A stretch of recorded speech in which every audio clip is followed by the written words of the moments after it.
안녕하세요. 저는 윤영자입니다. 74시고요. 인천에서 30년 동안 작은 식당을 운영했습니다. 그런데 오늘 제 인생에서 가장 충격적인 순간을 맞이했어요. 은행 앱을 열었을 때 통장 잔액이 37만 원이더라고요.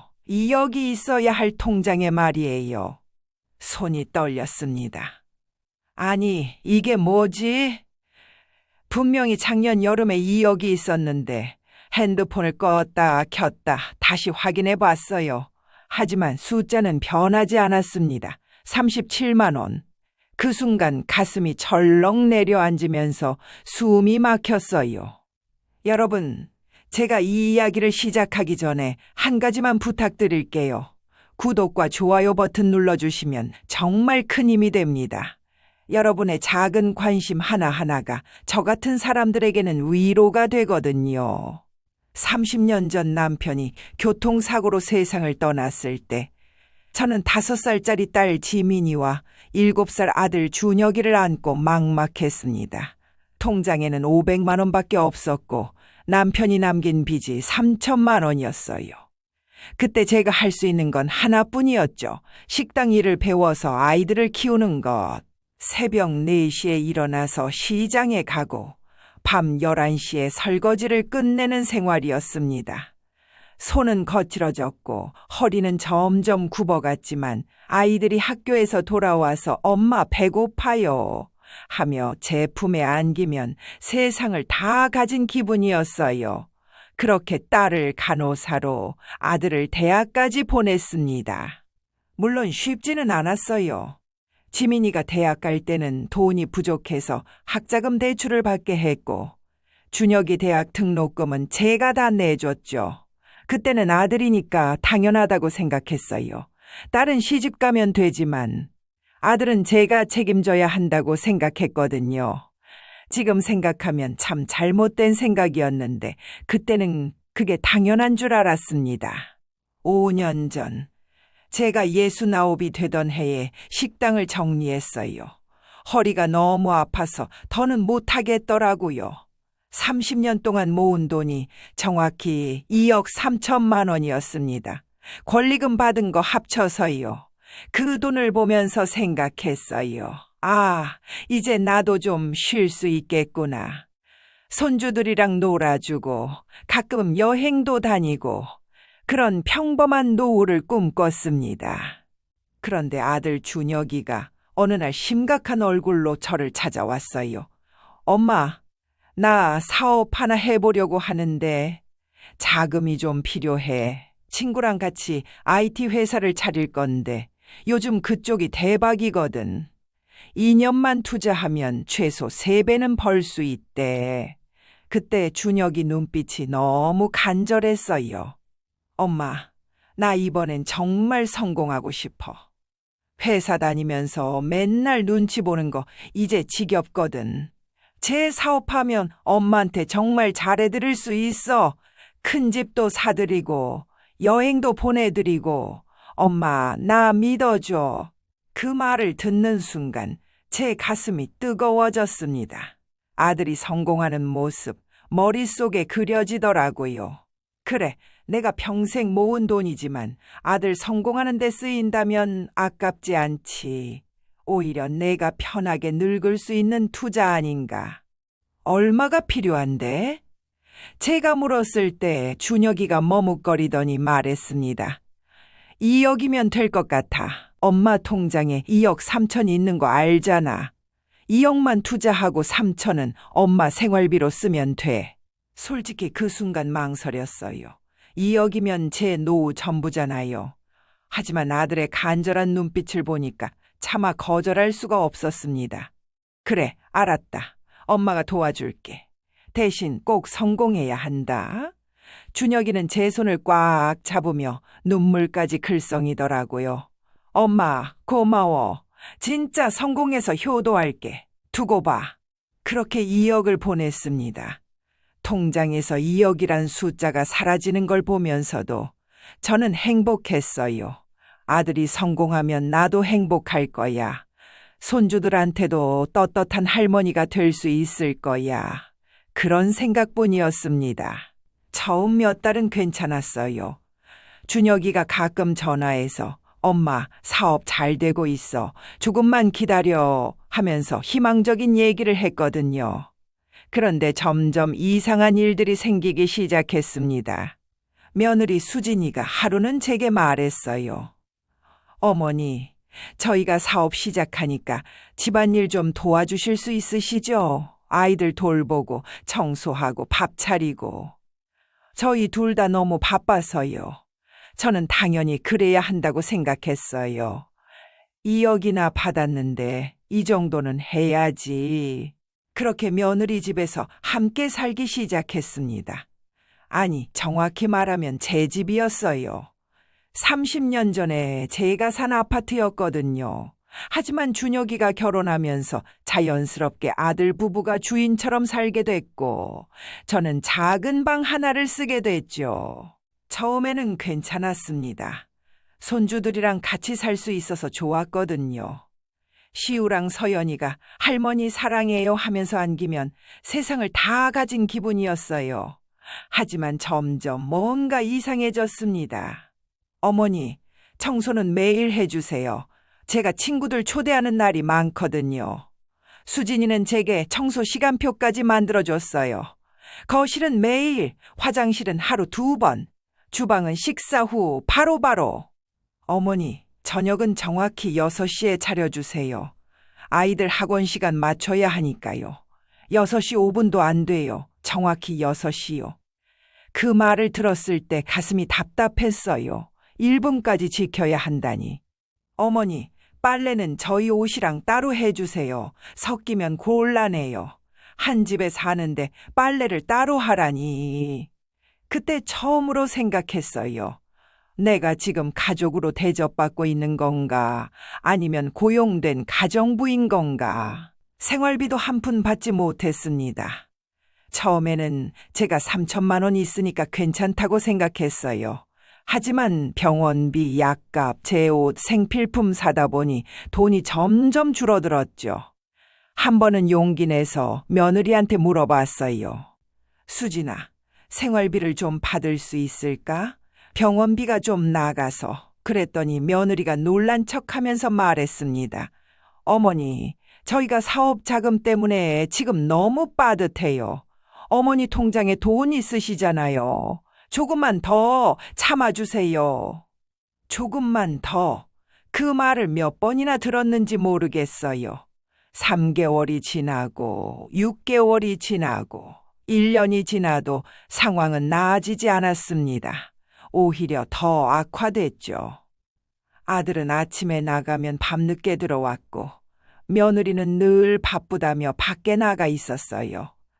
그럼 저는 하루 종일 집안일만 했습니다. 설거지하고 청소하고 빨래하고 저녁 준비하고 허리가 아파서 주저앉고 싶을 때도 많았지만 6시까지 저녁을 차려야 했어요. 손주들도 점점 변했습니다.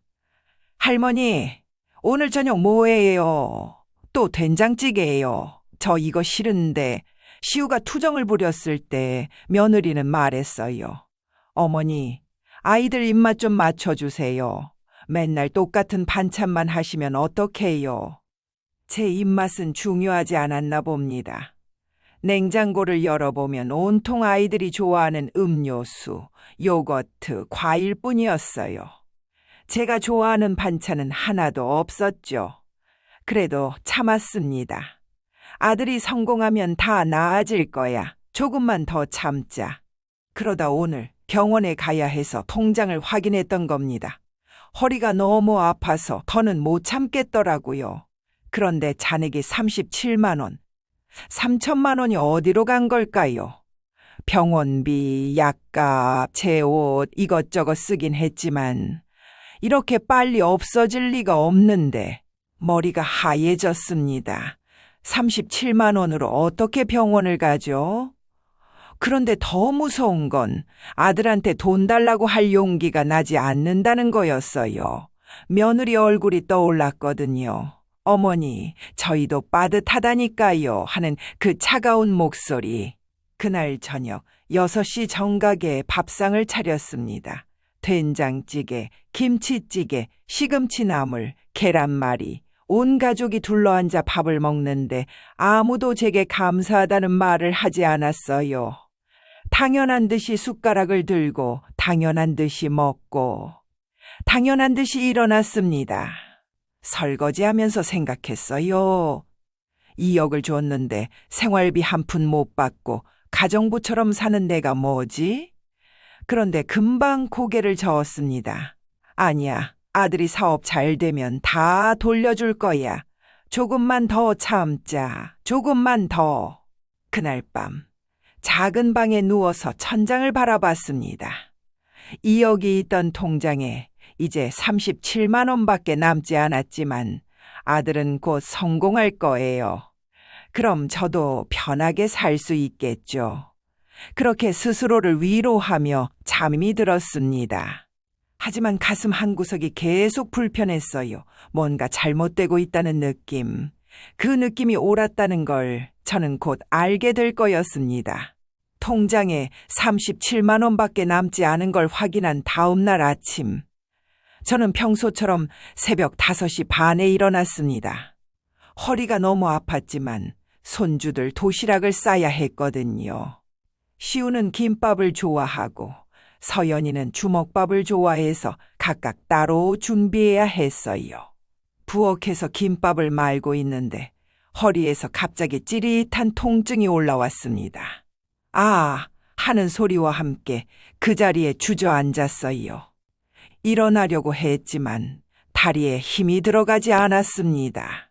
식은땀이 흘렀고 숨을 쉴 때마다 허리가 칼로 베는 것처럼 아팠어요. 30분쯤 그렇게 바닥에 앉아 있었을까요? 겨우겨우 일어나서 도시락을 완성했습니다. 손이 떨렸지만 아이들 학교 가기 전에 챙겨줘야 했으니까요. 시우랑 서연이가 부엌에 들어왔을 때 저는 겨우 웃으며 말했어요. 도시락 여기 있어. 맛있게 먹어. 그런데 아이들은 고맙다는 말도 없이 도시락을 낚아채듯 가져가더니 현관에서 신발 신으면서 투덜거렸습니다. 할머니, 또 김밥이에요? 친구들은 엄마가 샌드위치도 싸주고 그러는데. 그 말이 가슴에 박혔지만 저는 아무 말도 하지 못했어요. 아이들이 학교 간 후 저는 소파에 누웠습니다. 일어날 수가 없었거든요. 허리가 너무 아파서 움직일 때마다 비명이 나올 것 같았어요. 이건 보통 통증이 아니었습니다. 30년 식당 일하면서 허리가 안 좋아진 건 알았지만 이렇게 심각한 줄은 몰랐어요. 1시간쯤 지났을 때 며느리 수진이가 일어났습니다. 거실로 나오더니 소파에 누워있는 저를 보고 눈살을 찌푸렸어요. 어머니, 왜 거기 누워 계세요? 청소 안 하셨어요. 제가 오늘 친구들 초대하기로 했는데. 수진아, 미안한데 허리가 너무 아파서 병원 좀 가야 할 것 같아. 제가 말했을 때 며느리는 한숨을 쉬었습니다. 어머니, 하필 오늘이요. 제 친구들 오는 날인데. 그럼 빨리 다녀오세요. 저녁은 준비하실 수 있으시죠? 저는 그 순간 할 말을 잃었습니다. 제가 아프다는데 걱정하는 건 청소와 저녁 준비였어요. 병원비도 문제였습니다. 통장에 37만 원밖에 없는데 병원 가면 얼마나 나올까? 검사비, 약값 생각하니 막막했어요. 용기를 내서 물어봤습니다. 수진아, 그런데 병원비가 좀 필요한데 통장에 돈이 별로 없어서. 그랬더니 며느리가 차가운 목소리로 말했어요. 어머니, 병원비는 어머니가 내셔야죠. 저희는 사업 자금 때문에 지금 너무 빠듯해요. 어머니 통장에 남은 돈으로 하세요. 37만 원으로 병원을 어떻게 가라는 건지. 하지만 며느리는 더 이상 신경 쓰지 않고 자기 방으로 들어가 버렸습니다. 저는 소파에서 일어나려고 애쓰다가 결국 바닥에 털썩 주저앉았어요. 그때 눈물이 났습니다. 정말이지 나는 이 집에서 뭐란 말인가. 2억을 줬는데 병원비 한 푼 못 받는 처지. 가정부라도 월급은 받잖아요. 그런데 나는 뭐지? 무료 가정부도 아니고 돈 준 가정부인가? 그래도 병원은 가야 했습니다. 택시를 타고 동네 정형외과에 갔어요. 엑스레이를 찍고 의사 선생님 말씀을 들었습니다.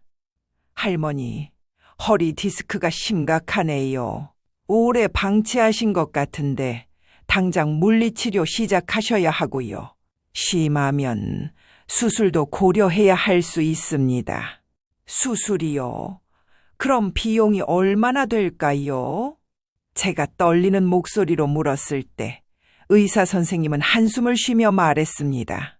수술까지 가면 최소 500만 원은 생각하셔야 해요. 일단 물리치료 시작해 보시고 그래도 안 되면 그때 다시 상의하죠. 500만 원. 제 통장에는 37만 원밖에 없는데 그날 물리치료 한 번 하고 약 받는데 15만 원이 나갔습니다. 통장 잔액은 이제 22만 원. 다음 주에 또 물리치료 오라는데 어떻게 오나요? 집으로 돌아오는 택시 안에서 생각했어요. 아들한테 말해야 하나, 돈을 좀 돌려달라고 해야 하나. 하지만 며느리 얼굴이 떠올랐습니다. 어머니, 저희도 빠듯하다니까요. 하던 그 차가운 목소리. 집에 도착했을 때 오후 2시였습니다. 허리가 너무 아파서 현관문을 열기도 힘들었어요. 거실로 들어가자마자 며느리가 날카로운 목소리로 말했습니다. 어머니, 이제 오세요? 청소는요? 손님들 오는데 집이 이 모양이면 어떡해요? 저는 그때 정말 화가 났습니다. 하지만 참았어요. 수진아, 미안해. 내가 지금 청소할게. 허리 아픈 몸을 이끌고 청소기를 들었습니다. 청소기가 이렇게 무거웠나 싶을 정도로 팔에 힘이 없었어요. 1시간 동안 온 집안을 청소했습니다. 거실, 부엌, 화장실, 아이들 방까지. 청소하는 내내 허리에서 통증이 왔지만 며느리가 지켜보고 있어서 멈출 수가 없었어요. 다 끝나고 나니 온몸이 땀으로 흠뻑 젖었습니다. 그날 저녁 준비는 더 고통스러웠습니다. 칼질할 때마다 허리가 욱신거렸고 냄비를 들 때마다 손이 떨렸어요. 6시 정각에 밥상을 차렸지만 아무도 고맙다는 말을 하지 않았습니다. 며느리는 오히려 투덜거렸어요. 어머니, 반찬 가짓수가 너무 적은 것 아니에요? 식사 후 설거지하면서 눈물이 났습니다. 이게 내 인생인가? 2억을 줬는데 병원비도 못 받고 아프다는 말도 못하고 청소하고 밥하고. 정말이지, 나는 이 집에서 가족이 맞나? 그날 밤 아들 준혁이가 늦게 들어왔습니다. 밤 11시쯤이었어요. 저는 거실에서 기다리고 있다가 용기를 내서 말했습니다. 준혁아, 엄마 허리가 너무 아파서 병원 갔다 왔어. 의사가 수술이 필요할 수도 있대. 아들은 피곤한 얼굴로 냉장고에서 물을 꺼내 마시더니 말했어요. 그래요? 그럼 치료 잘 받으세요. 저는 좀 쉬어야 해서. 그리고는 자기 방으로 들어가 버렸습니다. 제 상태를 물어보지도 병원비 걱정도 하지 않았어요. 저는 그 자리에서 한참을 서 있었습니다. 내 아들이 이렇게 냉정한 사람이었나? 혹시 사업이 너무 힘들어서 그런 건가? 아니면 원래 이런 사람이었는데 내가 몰랐던 건가? 다음 날 며느리가 외출 준비를 하는 걸 봤습니다. 예쁘게 화장하고 새 옷을 입고 있더라고요. 그런데 제 눈에 들어온 건 며느리가 들고 있는 가방이었습니다. 명품 가방. 그것도 새 거.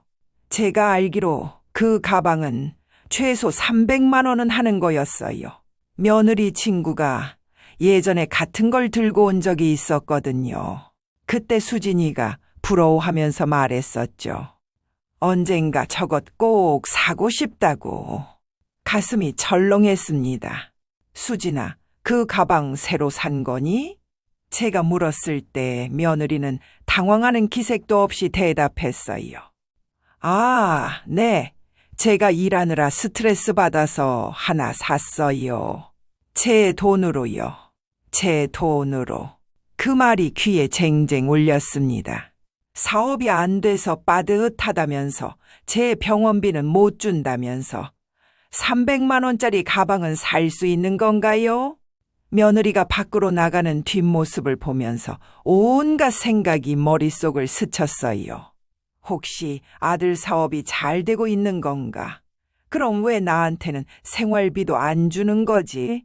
아니면 사업이 안 되는데 며느리만 자기 돈 쓰는 건가? 그것도 이상하잖아. 부부인데. 그날 오후 저는 또 쓰러졌습니다. 빨래를 널다가 허리를 삐끗했고 그대로 화장실 바닥에 주저앉았어요. 1시간 동안 거기 앉아 있었습니다. 일어날 수가 없었거든요. 혼자서 눈물을 흘리면서 생각했어요. 내가 뭘 잘못한 걸까? 아들한테 2억을 준 게 잘못인가? 아니면 며느리랑 같이 사는 게 잘못인가?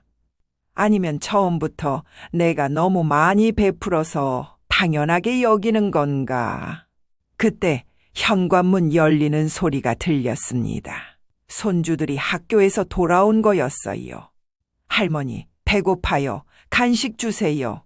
시우의 목소리가 들렸지만 저는 대답할 수가 없었습니다. 화장실 바닥에 주저앉아서 일어날 힘도 없었으니까요. 할머니? 할머니 어디 계세요? 서연이가 저를 찾는 소리가 들렸습니다. 화장실 문을 열고 들어온 서연이는 깜짝 놀라서 소리쳤어요. 할머니, 왜 그래요? 괜찮아, 서연아. 할머니 좀 쉬고 있는 거야. 간식은 냉장고에 있어. 아이는 고개를 갸웃거리더니 나가버렸습니다. 엄마한테 말하거나 걱정하지 않았어요. 그냥 할머니가 화장실 바닥에 앉아 있는 게 이상하다는 표정만 지었을 뿐. 30분 후 겨우 일어나서 거실로 나왔습니다. 아이들은 TV를 보면서 과자를 먹고 있었고 바닥에는 과자 부스러기가 흩어져 있었어요. 평소 같았으면 바로 청소했겠지만 그날은 그냥 소파에 주저앉았습니다. 그날 저녁 온 가족이 모여 밥을 먹을 때였습니다. 저는 용기를 내서 아들에게 말했어요. 준혁아, 엄마가 병원비가 좀 필요해서 그런데. 아들은 밥을 먹다 말고 저를 쳐다봤습니다. 엄마, 아직 사업이 궤도에 안 올라서요. 조금만 더 기다려주세요. 그럼 언제쯤이면 될 것 같니? 제가 물었을 때 아들은 대답하지 않았습니다. 며느리가 대신 끼어들었어요. 어머니, 사업이 원래 그런 거예요. 한두 달 만에 되는 게 아니잖아요. 조금만 더 참아주세요. 참으라고. 벌써 1년 넘게 참고 있는데 얼마나 더 참으라는 건가요? 통장에는 22만 원밖에 남지 않았고 허리는 수술이 필요할 정도로 나빠졌는데 저는 더 이상 말하지 못하고 고개를 숙였습니다. 그날 밤 작은 방에 누워서 천장을 바라봤습니다. 며느리의 새 명품 가방이 자꾸 눈앞에 어른거렸어요. 300만 원짜리 가방을 살 돈은 있는데 제 병원비는 없다니. 뭔가 이상했습니다. 뭔가 잘못되고 있었어요. 혹시 아들이 나한테 거짓말하고 있는 건 아닐까? 혹시 사업이 안 되는 게 아니라 다른 데 돈을 쓰고 있는 건 아닐까? 그런 의심이 들기 시작했지만 저는 고개를 저었습니다. 아니야. 내 아들이 그럴 리 없어. 하지만 가슴 한구석의 불안은 점점 커져만 갔습니다. 2억은 어디로 간 걸까요? 정말 사업에 다 쓴 걸까요? 아니면 그때 핸드폰에 문자 하나가 왔습니다. 딸 지민이었어요. 엄마, 내일 제가 잠깐 들를게요. 엄마 얼굴 좀 보고 싶어서요. 지민이 목소리가 그리웠습니다. 이 집에서 유일하게 제 편이 되어줄 사람은 딸뿐이었으니까요. 혹시 지민이한테 이 이야기를 해야 하나? 하지만 지민이도 자기 살림 있는데 부담 주고 싶지 않았어요. 그래도 누군가한테는 털어놔야 할 것 같았습니다. 이대로는 더 이상 버틸 수 없을 것 같았거든요. 과연 내 의심이 맞는 걸까요? 아들은 정말 사업을 하고 있는 걸까요? 아니면 제가 모르는 무언가가 있는 걸까요? 딸 지민이가 다음날 오후에 집으로 왔습니다. 문을 열고 들어서는 지민이를 보자마자 눈물이 났어요. 얼마 만에 보는 따뜻한 얼굴인지. 엄마, 얼굴이 왜 이래요? 많이 아파 보이는데. 지민이가 제 손을 잡으며 걱정스러운 표정을 지었습니다. 괜찮아. 그냥 좀 피곤해서 그래. 저는 애써 웃으며 대답했지만 지민이는 제 눈을 똑바로 쳐다봤어요. 엄마, 허리 많이 안 좋아 보이는데. 병원은 갔어요? 응, 갔어. 물리치료 받으라고 하더라. 그럼 잘 됐네요. 꾸준히 치료 받으셔야 해요. 지민이는 제 손을 꽉 잡으며 말했습니다. 그런데 엄마, 오빠네랑 같이 사는 거 힘들지 않으세요? 갑작스러운 질문에 저는 당황했습니다. 왜 그런 걸 물어보니? 그냥요. 엄마 표정이 예전 같지 않아서요. 괜찮아. 손주들이랑 같이 살 수 있어서 좋아. 거짓말이었습니다. 하지만 딸한테 걱정 끼치고 싶지 않았어요. 그때 현관문이 열리는 소리가 들렸습니다. 며느리 수진이가 쇼핑백을 들고 들어왔어요. 어머, 지민 씨 오셨어요. 수진이는 밝게 웃으며 인사했지만 눈빛은 차가웠습니다. 네, 언니. 엄마 얼굴 좀 보러 왔어요. 아, 그러세요, 어머니. 저녁 준비는 하셨죠? 며느리의 말에 저는 벌떡 일어났습니다. 아, 미안해. 지민이 와서 깜빡했네. 지금 바로 할게. 엄마, 제가 도와드릴게요. 지민이가 일어서려는데 며느리가 먼저 말했어요. 아니에요. 지민 씨는 손님이니까 편히 계세요. 어머니가 하실 거예요. 맞죠, 어머니? 그 말투가 마치 명령 같았습니다. 저는 고개를 끄덕이고 부엌으로 갔어요. 지민이가 따라 들어와서 제 옆에 섰습니다. 엄마, 저녁 제가 같이 할게요. 괜찮아. 엄마가 할 수 있어. 둘이서 조용히 저녁을 준비하는데 거실에서 소리가 들렸습니다. 며느리가 누군가와 통화하고 있었어요. 응, 맞아. 요즘 진짜 스트레스 받아. 시어머니 때문에 우리가 너무 불편해. 그 말을 듣는 순간 손에 들고 있던 칼이 떨어질 뻔했습니다. 지민이가 제 손을 잡아주었어요. 친구들도 집에 못 부르겠고 우리끼리 외식도 눈치 보이고 솔직히 요양원 알아보고 있어. 요양원. 그 단어가 귀에 쟁쟁 울렸습니다. 나를 요양원에 보내려고? 엄마, 괜찮으세요? 지민이가 작은 목소리로 물었지만 저는 대답할 수가 없었어요. 며느리의 목소리는 계속 들렸습니다. 요즘 괜찮은데 많다던데. 한 달에 200만 원 정도면 된대. 그게 낫지. 집에서 눈치 보면서 사는 것보다. 200만 원. 그 돈을 요양원비로는 쓸 수 있으면서 제 병원비는 없다는 건가요? 그날 저녁 식사는 고문 같았습니다. 온 가족이 둘러앉아 밥을 먹는데 저는 숟가락을 들 수가 없었어요. 요양원이라는 단어가 머릿속을 떠나지 않았습니다. 엄마, 괜찮으세요? 안 드세요? 지민이가 걱정스럽게 물었습니다. 응, 괜찮아. 그냥 입맛이 없어서. 어머니, 요즘 밥맛이 좀 떨어진 것 같아요. 간도 안 맞고. 며느리가 무심하게 말했습니다. 그 말에 지민이가 대꾸했어요. 언니, 엄마가 아프신데 그런 말씀은 좀. 저도 그냥 사실을 말한 거예요. 기분 나쁘게 들리셨다면 죄송해요. 며느리는 전혀 미안해 보이지 않는 표정으로 말했습니다. 식사 후 지민이가 설거지를 도와주겠다고 했어요. 둘이서 부엌에서 설거지하는데 지민이가 조용히 말했습니다. 엄마, 오빠한테 사업 자금 많이 드렸죠? 응, 2억. 지민이의 손이 멈췄습니다. 2억이요? 엄마가 평생 모은 돈 거의 다 주신 거네요. 아들 성공하는데 도움이 되면 그걸로 됐지. 저는 애써 밝게 말했지만 지민이 표정은 어두웠습니다. 엄마, 오빠 사업 잘 되고 있어요? 그럼 준혁이가 그러던데 조금만 더 있으면 대박 난대. 지민이가 한참을 말이 없더니 조심스럽게 물었습니다. 엄마, 오빠가 정말 사업해요. 무슨 소리니? 당연히 하지. 그런데 지민이의 다음 말에 저는 얼어붙었습니다.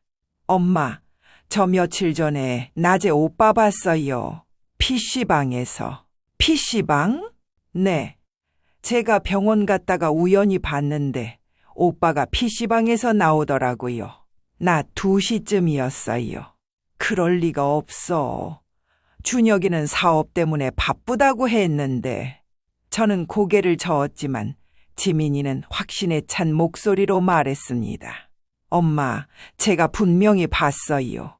그리고 오빠 옷차림도 이상했어요.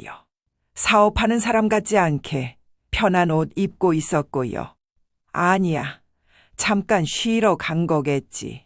사업하다 보면 그럴 수도 있잖아. 저는 필사적으로 변명했지만 가슴 한구석이 무너져 내렸습니다. 엄마, 혹시 오빠가 거짓말 하는 거 아닐까요? 그럴 리 없어. 제 목소리가 커졌습니다. 준혁이는 내 아들이야. 거짓말할 아이가 아니야. 지민이는 더 이상 말하지 않았습니다. 하지만 그날 밤 지민이가 돌아간 후 저는 잠을 이룰 수가 없었어요. PC방, 낮 2시, 편한 옷차림, 그리고 며느리의 명품 가방, 요양원 이야기. 뭔가 맞지 않았습니다.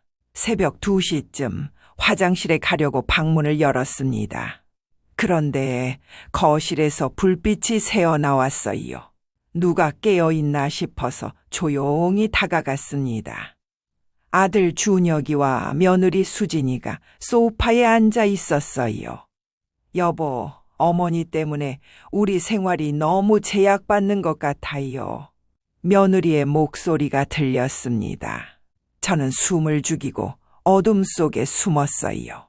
그래, 친구들도 마음대로 못 부르겠고 우리끼리 외식도 눈치 보이고 아들도 동의했습니다.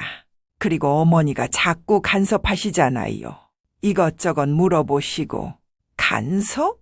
제가 언제 간섭했나요? 그냥 아들 걱정해서 물어본 것뿐인데. 좀 그렇긴 하지. 그럼 어떻게 하지?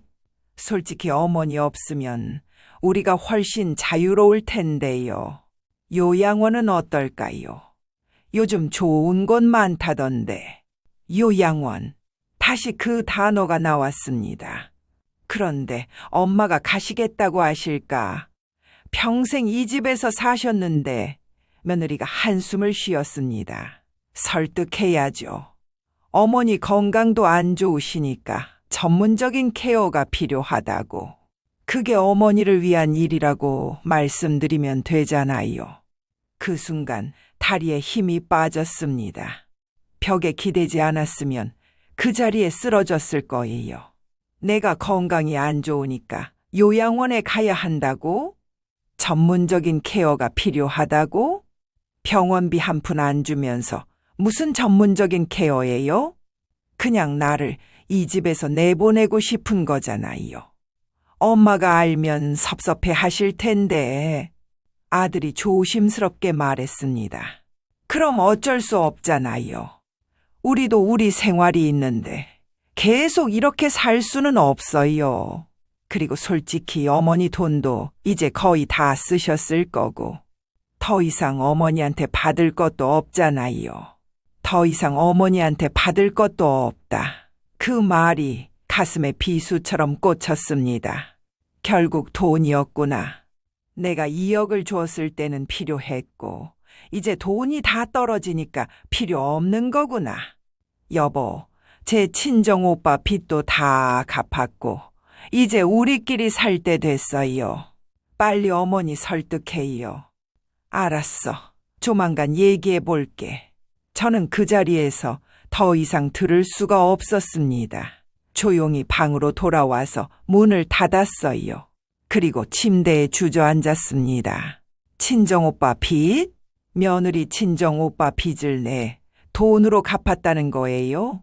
그럼 2억이 어디로 간 건지 알 것 같았습니다. 사업은 없었던 거예요. 처음부터 거짓말이었던 거죠. 며느리 친정 빚 갚고 명품 가방 사고 그렇게 다 써버린 거였어요. 그날 밤 저는 잠을 한숨도 자지 못했습니다.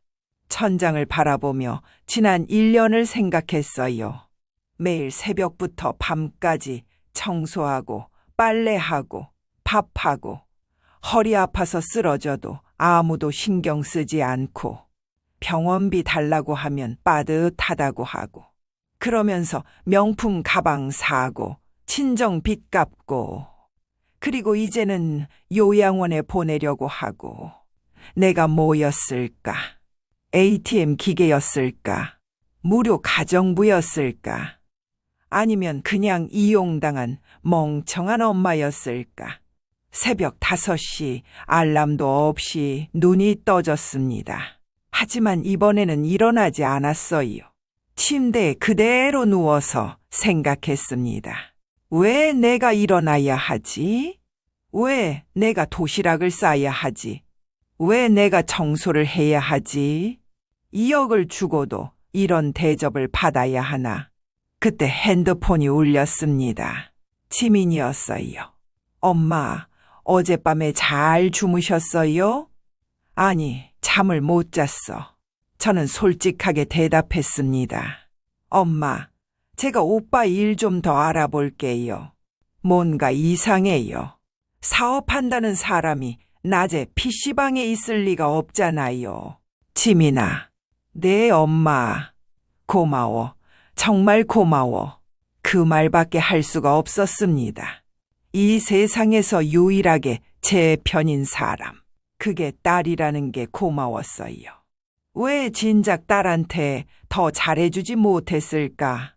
왜 아들만 챙기느라 딸은 뒷전으로 했을까? 후회가 밀려왔습니다. 엄마, 조금만 기다리세요. 제가 진실을 밝혀낼게요. 지민이의 목소리는 단호했습니다. 전화를 끊고 나서 생각했어요. 과연 지민이가 무엇을 알아낼까? 혹시 정말 아들이 거짓말을 한 건가? 2억은 도대체 어디로 간 건가? 그리고 나는 앞으로 어떻게 해야 하나? 요양원에 순순히 가야 하나? 아니면 맞서 싸워야 하나? 하지만 싸울 힘이 있을까? 통장에는 22만 원밖에 남지 않았고 몸은 아프고 의지할 곳도 없는데 창밖을 보니 해가 떠오르고 있었습니다. 새로운 하루가 시작되고 있었어요. 하지만 제게는 희망이 보이지 않았습니다.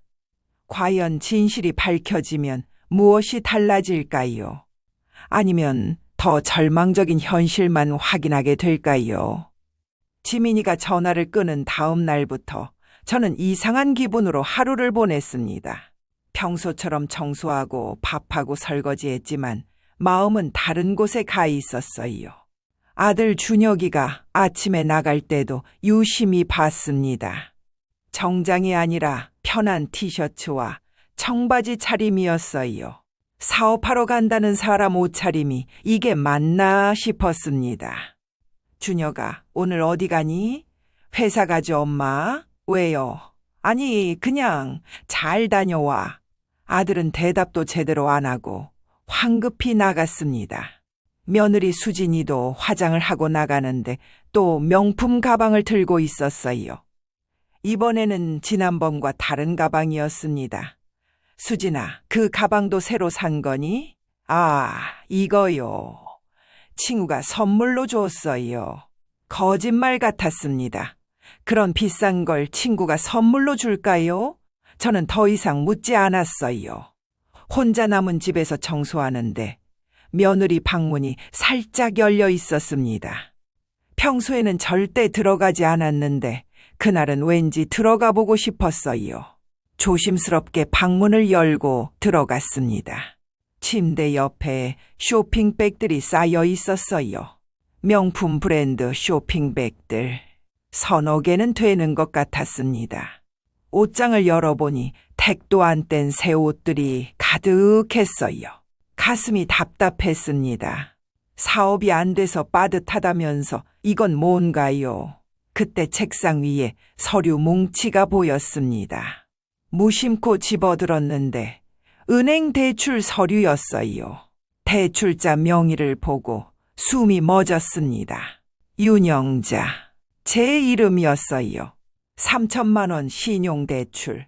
작년 8월에 실행됐다고 적혀 있었습니다. 저는 대출 받은 적이 없는데 손이 떨렸습니다. 더 자세히 보니 연체 통지서도 함께 있었어요. 3개월 연체, 신용등급 하락 예정. 이게 무슨 일인가요? 제 명의로 누가 무단으로 대출을 받은 건가요? 그 순간 핸드폰이 울렸습니다. 지민이었어요. 엄마, 지금 통화 가능하세요? 응, 가능해. 제 목소리가 떨리는 게 느껴졌습니다. 엄마, 제가 오빠 뒤를 밟아봤어요. 뭐? 네, 오늘 아침부터 따라갔어요. 오빠가 집에서 나와서 지하철 타고 어디 갔는지 아세요? 어디? PC방이에요. 아침 9시에 PC방 들어가서 지금까지 있어요. 그럴 리가 없어. 준혁이는 회사 간다고 했는데 엄마 오빠 회사 안 가요. 제가 확인했어요. 지민이의 목소리는 확신에 차 있었습니다. 그리고 더 충격적인 사실을 알아냈어요. 오빠 회사 동료한테 전화해봤거든요. 무슨 소리니? 오빠 회사 작년에 그만뒀대요. 아니, 해고당했대요. 해고? 네. 횡령 의혹 때문에.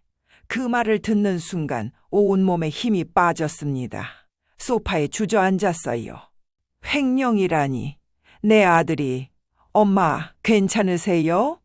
지민이가 걱정스럽게 물었습니다. 계속해봐. 더 말해줘. 회사에서 돈 문제가 있었대요. 정확한 금액은 모르겠지만 1억 정도 됐다고 해요. 회사에서 형사고소 대신 합의금 받고 조용히 처리했대요. 1억. 엄마가 준 2억 중 1억이 그렇게 사라진 거예요. 저는 숨도 제대로 쉴 수 없었습니다. 그럼 사업은? 사업은 없어요, 엄마. 처음부터 거짓말이었어요. 오빠는 해고당한 후로 계속 PC방이나 다니면서 놀고 있었던 거예요. 전화기를 떨어뜨릴 뻔했습니다. 사업은 없었다. 1억은 회사 합의금. 그럼 나머지 1억은? 지민아, 그럼 나머지 돈은 어디 갔을까? 그것도 알아냈어요. 지민이가 한숨을 쉬었습니다. 며느리 친정 오빠가 사업 실패로 빚이 있었대요. 5천만 원. 그걸 엄마 돈으로 갚아주었어요. 며느리 친정 빚을 내 돈으로, 그리고 나머지는 그냥 생활비로 쓴 거예요. 명품 가방 사고, 외식하고, 여행 다니고, 엄마한테는 한 푼도 안 주면서요. 눈물이 주르르 흘러내렸습니다. 지민아, 내 엄마, 나 어떡하면 좋니? 제 목소리는 떨리고 있었습니다.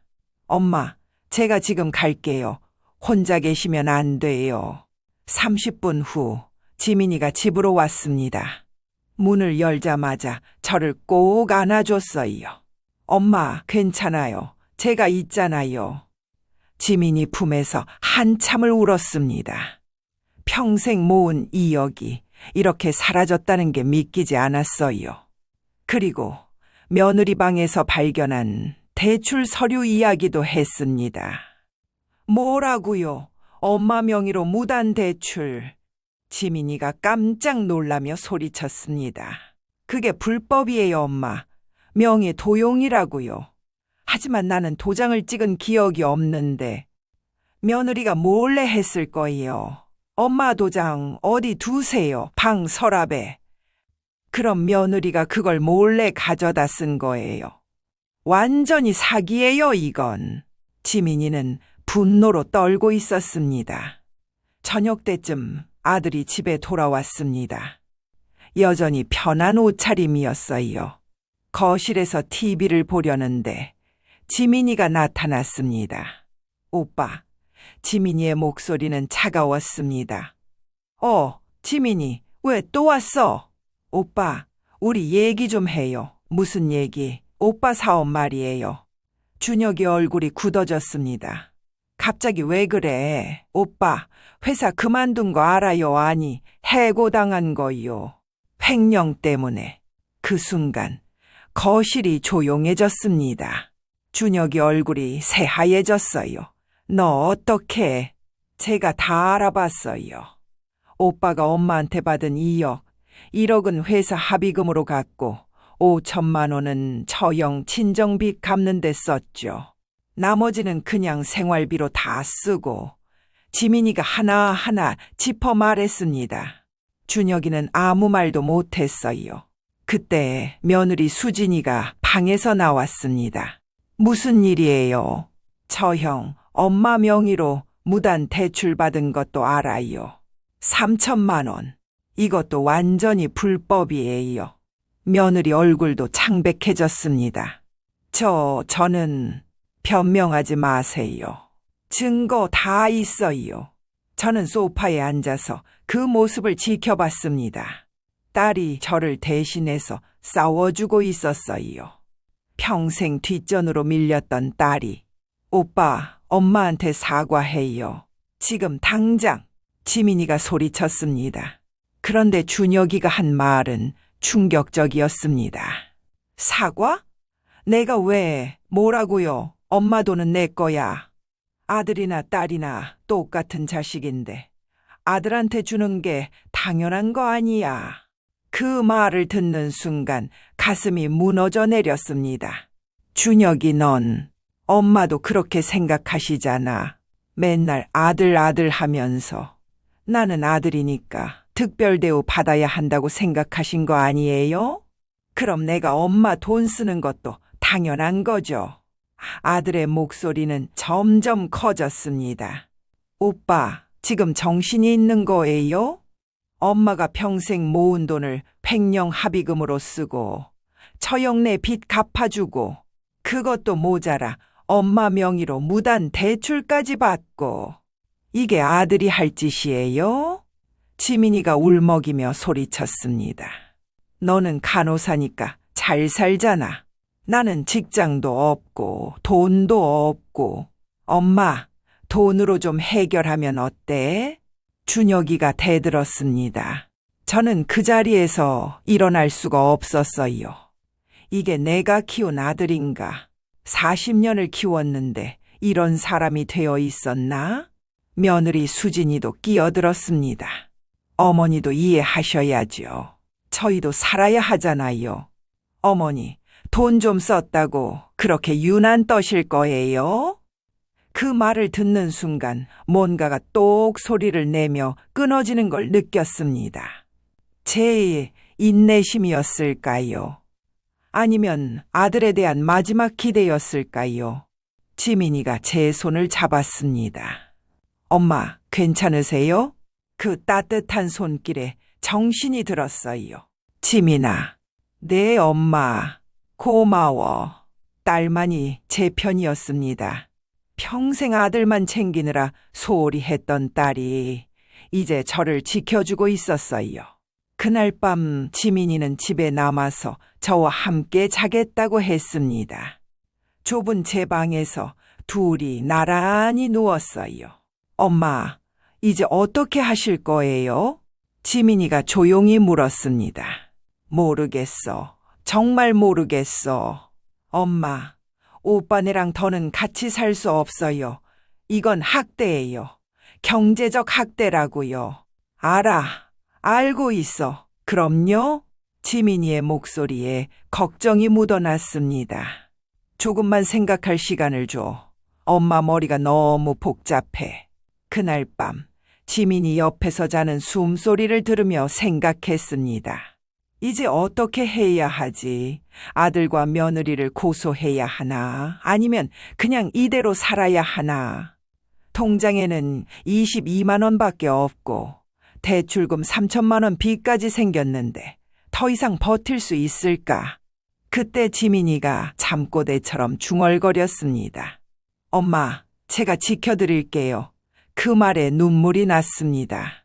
평생 아들에게 올인했는데 결국 저를 지켜주는 건 딸이었어요. 너무 늦게 깨달았습니다. 하지만 이제라도 알게 돼서 다행이었어요. 과연 저는 어떤 선택을 해야 할까요? 이대로 당하고만 살 수는 없었습니다. 뭔가 해야 했어요. 하지만 무엇을 할 수 있을까요? 지민이와 함께 밤을 보낸 다음 날 아침, 우편함을 확인하러 나갔습니다. 여러 광고 전단지 사이에 은행 봉투 하나가 끼어 있었어요. 대출 연체 통지서. 빨간 글씨로 긴급이라고 적혀 있었습니다. 손이 떨렸지만 봉투를 뜯었어요. 대출자 윤영자님, 신용대출 3천만 원이 3개월째 연체 중입니다. 즉시 상환하지 않으실 경우 법적 조치 및 신용등급 하락이 예정되어 있습니다. 연체 이자 포함 총 3,200만 원을 7일 이내에 납부하시기 바랍니다. 3,200만 원. 통장에는 22만 원밖에 없는데 어디서 그 돈을 구하나요? 다리에 힘이 풀려서 현관 바닥에 주저앉았습니다. 엄마, 지민이가 달려와서 저를 부축했어요. 엄마, 무슨 일이에요? 저는 떨리는 손으로 통지서를 지민이에게 건넸습니다. 지민이 얼굴이 굳어졌어요. 이 미친 지민이가 욕을 하려다 참았습니다. 엄마, 당장 오빠네 불러요. 지금 당장. 지민이는 며느리 방문을 쾅쾅 두드렸습니다. 처형, 오빠, 나와요. 뭐야, 아침부터 시끄럽게. 며느리가 짜증스러운 얼굴로 나왔어요. 아직 잠옷 차림이었고 머리도 헝클어진 상태였습니다. 이게 뭐예요? 지민이가 통지서를 며느리 얼굴 앞에 들이댔습니다. 며느리는 통지서를 보더니 어깨를 으쓱했어요. 아, 그거요. 그거요. 지금 그게 할 말이에요. 엄마 명의로 무단 대출받고 3개월이나 연체해놓고. 지민이 목소리가 떨렸습니다. 아들 준혁이도 나왔어요. 뭔 일이야 아침부터. 오빠 이것 좀 봐요. 지민이가 통지서를 아들에게도 보여줬습니다. 준혁이는 통지서를 보더니 난처한 표정을 지었어요. 그게 어쩔 수 없었어. 어쩔 수 없었다고요. 엄마 명의를 도용한 게 어쩔 수 없었다고요. 지민이가 소리쳤습니다. 저는 소파에 앉아서 그 모습을 바라봤습니다. 대출 연체 3,200만 원 7일 이내. 머릿속이 하얘졌어요. 며느리 수진이가 마치 아무것도 아니라는 듯 말했습니다. 어머니, 제 친정 오빠가 급하게 돈이 필요했어요. 사업 자금이 모자랐거든요. 그래서 잠깐 빌려 쓴 거예요. 잠깐 빌려 쓴 거? 제 명의를 도용해서 대출받은 게 잠깐 빌려 쓴 거예요? 지민이가 믿을 수 없다는 표정으로 물었습니다. 어차피 어머니는 신용 안 쓰시잖아요. 나이도 많으시고. 그럼 저희가 쓰는 게 낫죠. 며느리의 말투는 뻔뻔했습니다. 저는 그 순간 귀를 의심했어요. 어머니 신용을 안 쓴다고 그럼 내 신용은 내 거가 아니라는 건가요? 나중에 갚을게요. 언제요? 그건 좀 시간이 필요해요. 며느리는 대답을 회피했습니다. 언니, 지금 3개월째 연체 중이에요. 이자도 계속 불어나고 있고요. 당장 7일 안에 3,200만 원 갚아야 한다고요. 지민이가 다그쳤습니다. 그렇게 급하게 돈이 필요하면 왜 언니 명의로 받았어요? 왜 엄마 명의로 받은 거예요? 그건 며느리가 말을 흐렸습니다. 제 신용등급이 낮아서 대출이 안 됐거든요. 그래서 어머니 명의를 쓴 거예요. 결국 자기는 신용등급이 낮아서 대출도 못 받을 사람인데 제 명의를 도용한 거였어요. 제 신용을 망쳐놓은 거죠. 오빠, 뭐라고 좀 해요. 처형 혼자 이러는 거 아니잖아요. 지민이가 아들을 쳐다봤습니다. 준혁이는 한참을 침묵하다가 입을 열었습니다. 엄마, 그 정도는 가족이니까 도와줘야죠. 그 말을 듣는 순간 심장이 멎는 것 같았습니다. 가족이니까 도와줘야 한다고? 내 명의를 몰래 도용하고 3개월이나 연체시켜 놓은 게 가족이니까 괜찮다는 건가요? 오빠, 정신 차려요. 이건 명의 도용이에요. 불법이라고요. 지민이가 소리쳤습니다. 뭐가 불법이야? 엄마, 돈은 어차피 우리 거잖아. 아들이 버럭 소리쳤습니다. 거실이 조용해졌어요.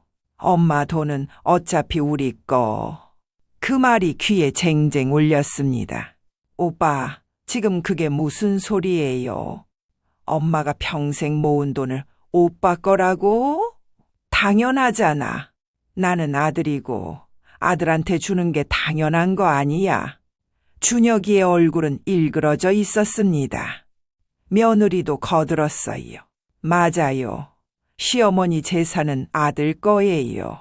한국에서는 다 그렇게 하잖아요. 지민 씨는 시집간 사람이니까 상관없는 일이고요. 그 말에 지민이 얼굴이 새하얘졌습니다. 저도 엄마 딸이에요. 오빠만 자식이에요. 너는 시집 갔잖아. 나 집 사람이야. 아들이 손가락으로 지민이를 가리키며 소리쳤습니다. 저는 그 모습을 보며 깨달았습니다. 내가 평생 아들만 챙긴 결과가 이거구나. 아들이 이렇게 괴물이 되어버렸구나. 그때 며느리가 더 충격적인 말을 했습니다. 어머니, 솔직히 말씀드릴게요. 어머니 나이도 많으시고 이제 돈 쓸 일도 별로 없잖아요. 그럼 저희한테 주는 게 맞는 거 아니에요? 며느리 눈빛은 차갑고 계산적이었습니다. 나이가 많으니까 돈 쓸 일이 없다고?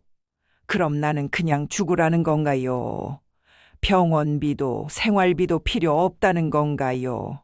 어머니, 저희가 돌봐드리면 되잖아요. 그게 효도죠. 며느리는 뻔뻔하게 말했습니다. 돌봐준다고요. 지민이가 비웃듯이 말했습니다. 엄마 허리 아파서 병원비 필요하다고 했을 때 언니가 뭐라고 했어요? 빠듯하다고 했잖아요. 엄마 혼자 병원 가서 혼자 치료받으라고 했잖아요.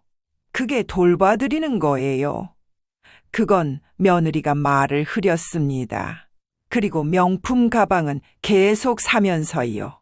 새 옷은 계속 사면서요. 엄마 병원비는 없다고 하면서요. 지민이는 울먹이고 있었습니다. 저도 눈물이 났어요. 평생 이 아들을 위해 살았는데 이게 결과였습니다. 그때 며느리가 결정타를 날렸습니다. 어머니, 사실 저희가 요양원 알아봤어요. 한 달에 200만 원 정도면 괜찮은 데 있더라고요. 거기 가시는 게 어떠세요? 요양원. 결국 그 이야기가 나왔습니다. 어머니 건강도 안 좋으시고 저희도 일 때문에 바빠서 제대로 모시기 힘들어요. 전문 케어 받으시는 게 나으실 거예요. 며느리는 마치 저를 위하는 것처럼 말했습니다. 전문 케어? 언니, 그게 진짜 이유예요. 아니면 엄마 돈 다 썼으니까 이제 필요 없어서 그런 거예요? 지민이가 날카롭게 물었습니다. 며느리 얼굴이 굳어졌어요. 뭐라고요? 엄마 2억 다 받아쓰고 명의 도용해서 3천만 원 더 빼먹고 이제 엄마한테 더 뺄 게 없으니까 요양원 보내려는 거 아니에요? 지민이의 목소리는 떨리고 있었습니다. 거실이 다시 조용해졌습니다. 아들과 며느리는 아무 말도 하지 못했어요. 진실이었으니까요. 저는 소파에서 천천히 일어났습니다. 온몸이 떨렸지만 똑바로 서려고 애썼어요. 준혁아, 네 엄마, 아들이 불안한 표정으로 대답했습니다. 너는 내가 키운 아들이 맞니? 엄마, 40년을 키웠는데 이렇게 되어 있었니? 제 목소리는 차분했지만 눈물이 흘러내렸습니다. 엄마, 저도 살아야 하잖아요. 회사에서 잘렸고 빚도 있고 그래서 엄마 명의를 도용하고 엄마 신용을 망쳐도 된다는 거니? 그건 엄마가 평생 모은 2억을 다 받아쓰고 이제 요양원에 보내려고 하는 거니? 아들은 고개를 숙였습니다. 며느리는 여전히 뻔뻔한 표정이었어요. 어머니, 어차피 나중에 저희가 상속받을 돈이잖아요. 미리 쓰는 거랑 똑같은 거예요. 상속? 그 말을 듣는 순간 모든 게 명확해졌습니다. 이 사람들은 처음부터 제 돈만 노렸던 거예요. 저는 그저 ATM 기계였고 이제 돈이 다 떨어지니까 버리려는 거였어요. 지민이가 제 손을 잡았습니다. 엄마, 이 사람들이랑 더는 대화할 필요 없어요. 법적으로 처리해야 해요. 법적으로? 며느리 얼굴이 살짝 굳어졌습니다. 네, 명예도용은 사기죄예요. 형사고소할 수 있어요. 그리고 무단대출도 마찬가지고요. 지민이는 단호하게 말했습니다. 고소? 설마 진짜 그럴 건 아니지? 아들이 당황하며 물었습니다. 왜 안 돼요? 오빠가 엄마한테 한 짓 생각하면 당연한 거 아니에요? 지민아, 그래도 오빠잖아. 가족인데 어떻게 고소를 해? 며느리가 비웃었습니다. 그래요, 지민 씨. 가족끼리 고소하면 세상에 소문 나요. 그럼 지민 씨도 창피한 거 아니에요? 지민이는 며느리를 똑바로 쳐다봤습니다. 창피한 건 오빠랑 언니예요. 엄마 돈 훔쳐 쓰고 명의 도용하고 요양원 보내려고 한 사람들이요. 그 말에 며느리 얼굴이 붉어졌습니다. 저는 그날 결심했습니다. 더 이상은 안 되겠다고. 이대로 당하고만 살 수는 없다고. 하지만 어떻게 해야 할지는 아직 막막했어요. 통장에는 22만 원밖에 없고 빚은 3,200만 원, 그리고 7일 안에 갚아야 하는데 과연 저는 어떻게 해야 할까요? 요양원에 순순히 가야 할까요? 아니면 끝까지 싸워야 할까요? 하지만 한 가지는 확실했습니다. 이 아들과 며느리에게 더 이상 당하지 않겠다는 것. 제 인생의 마지막은 제가 결정하겠다는 것. 그 결심만은 확고했습니다. 그날 오후 지민이는 일 때문에 돌아가야 했습니다. 엄마, 제가 변호사 상담 받아볼게요. 명의 도용이랑 사기죄로 고소할 수 있는지 알아볼게요. 지민이는 제 손을 꼭 잡으며 말했습니다. 그래, 알았어. 하지만 저는 힘이 없었어요. 고소를 한다고 해서 뭐가 달라질까요? 이미 2억은 다 사라졌고 빚만 3,200만 원 남았는데 지민이가 나간 후 집안은 다시 냉랭해졌습니다. 아들과 며느리는 저를 피했어요. 눈도 마주치지 않고 말도 걸지 않았습니다. 마치 제가 투명인간이 된 것 같았어요.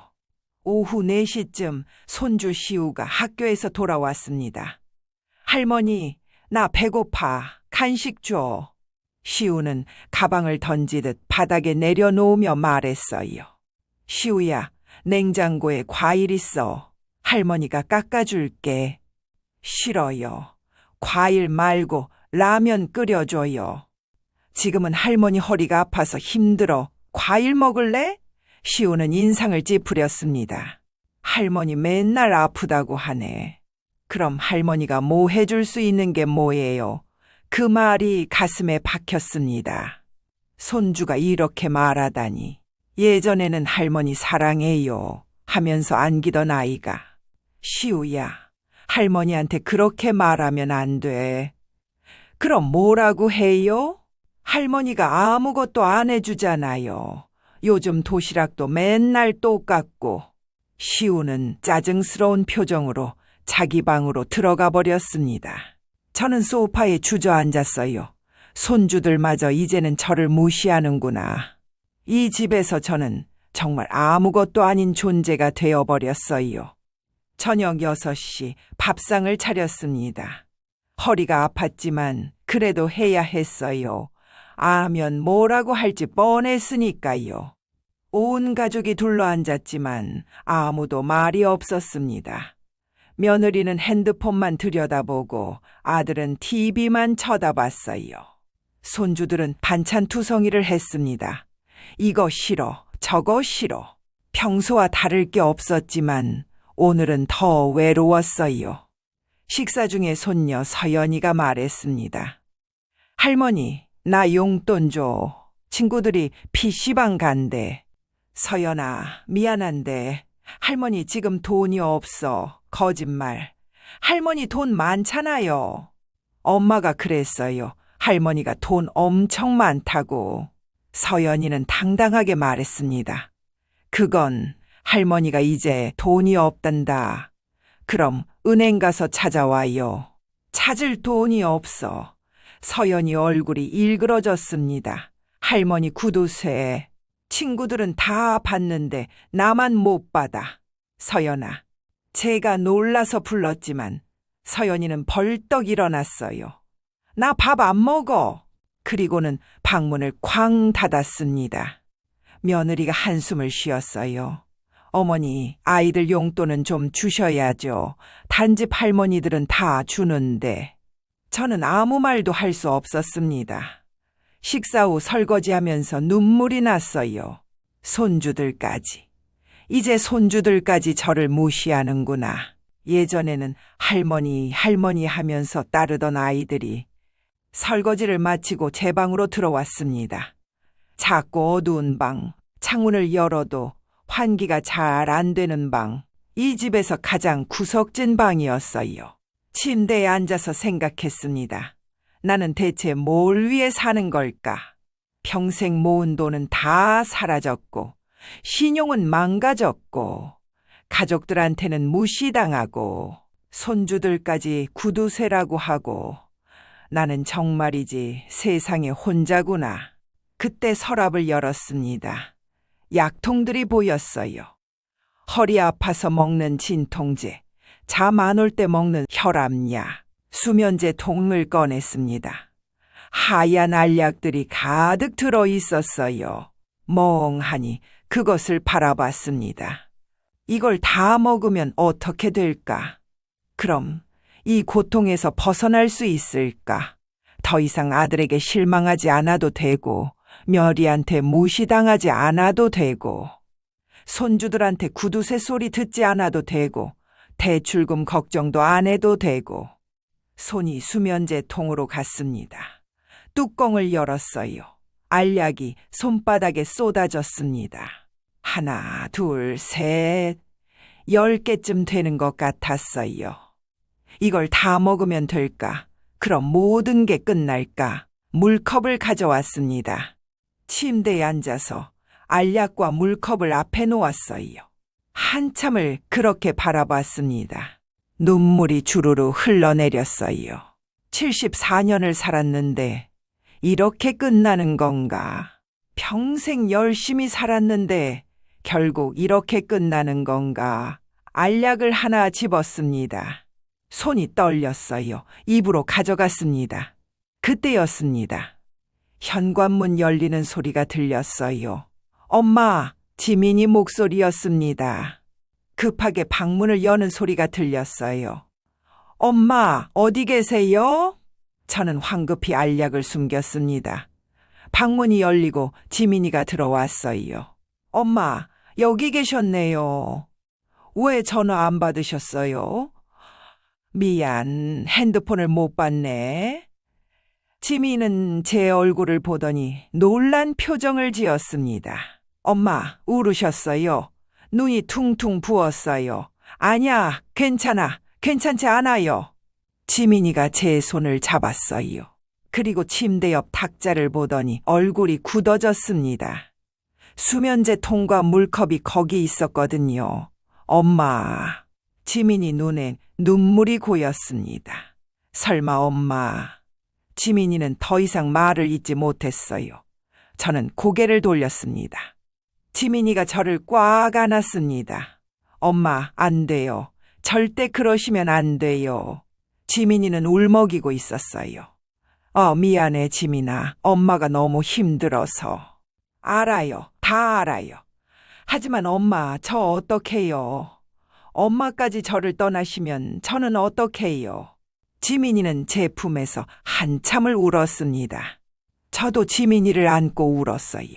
딸의 따뜻한 체온이 느껴졌습니다.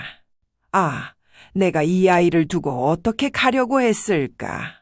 한참 후 지민이가 고개를 들었습니다. 엄마, 제가 다 알아냈어요. 뭘? 오빠가 정확히 어떻게 엄마 돈을 쓴 건지, 그리고 어떻게 대응해야 하는지. 지민이 눈빛은 단호했습니다. 지민이는 가방에서 서류 뭉치를 꺼냈어요. 제가 지난 6개월 동안 몰래 조사했어요. 오빠 회사 동료들 만나서 증언도 받았고, 오빠가 PC방 다니는 것도 사진 찍어뒀고, 처형이 명품 가방 사는 것도 다 기록했어요. 그리고 변호사 상담도 받았어요. 6개월? 네. 제가 엄마 표정 보고 뭔가 이상하다고 느낀 게 6개월 전이었어요. 그때부터 증거를 모으기 시작했어요. 저는 놀라서 딸을 바라봤습니다. 조용하고 말없던 딸이 이렇게 치밀하게 준비하고 있었다니. 변호사님이 그러는데요. 명의 도용으로 형사고소할 수 있대요. 사기죄로 최대 10년형까지 가능하대요. 지민이는 서류들을 펼쳐 보였습니다. 그리고 이건 오빠 회사 동료 증언이에요. 오빠가 횡령한 거 확인해 주는 거예요. 이건 처형이 명품 가방 산 영수증 사본, 친정 오빠한테 돈 보낸 것도 다 추적했어요. 증거가 이렇게 많아요. 저는 믿을 수가 없었습니다. 지민아, 너 이걸 언제 다 6개월 동안 틈틈이 했어요. 엄마 고생하는 거 보면서 가만히 있을 수 없었어요. 딸의 눈에서 눈물이 흘렀습니다. 엄마, 이제 끝내요. 오빠네한테 더 이상 당하지 말아요. 제가 있잖아요. 지민이는 제 손을 꼭 잡았습니다. 하지만 고소하면 오빠는 감옥 가는 거 오빠가 선택한 거예요.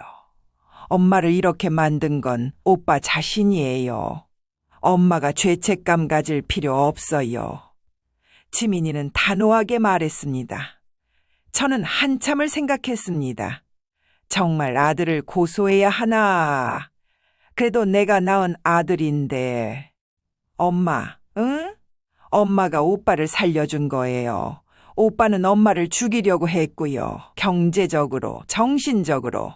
그리고 방금 엄마가 수면제 보신 것처럼 실제로도요. 그 말에 정신이 번쩍 들었습니다. 맞아요. 아들이 저를 이 지경까지 몰고 온 거였어요. 며느리와 함께. 엄마, 내일 경찰서 가요. 고소장 접수하고 제대로 끝내요. 더 이상 이렇게 살 수 없어요. 알았어. 제가 고개를 끄덕였습니다.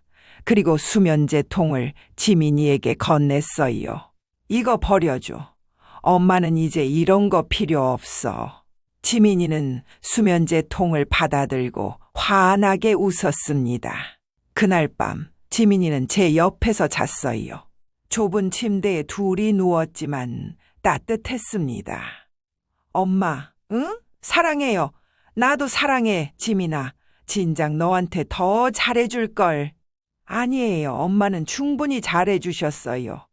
다만 오빠한테 너무 많이 주신 거죠. 미안해.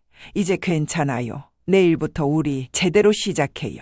지민이 목소리는 희망으로 가득했습니다.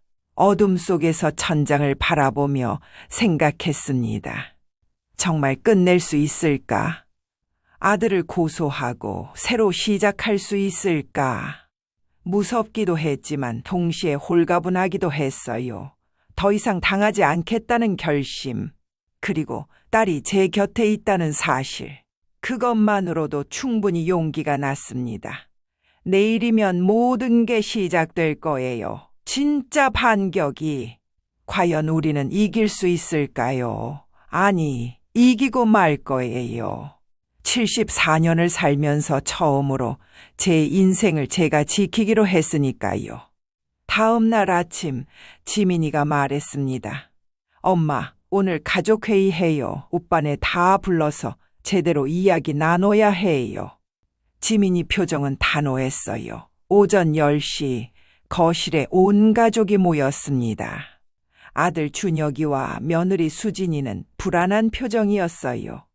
손주들은 학교에 보내고 어른들만 모였습니다. 뭐 하자고 이러는 거야, 아침부터.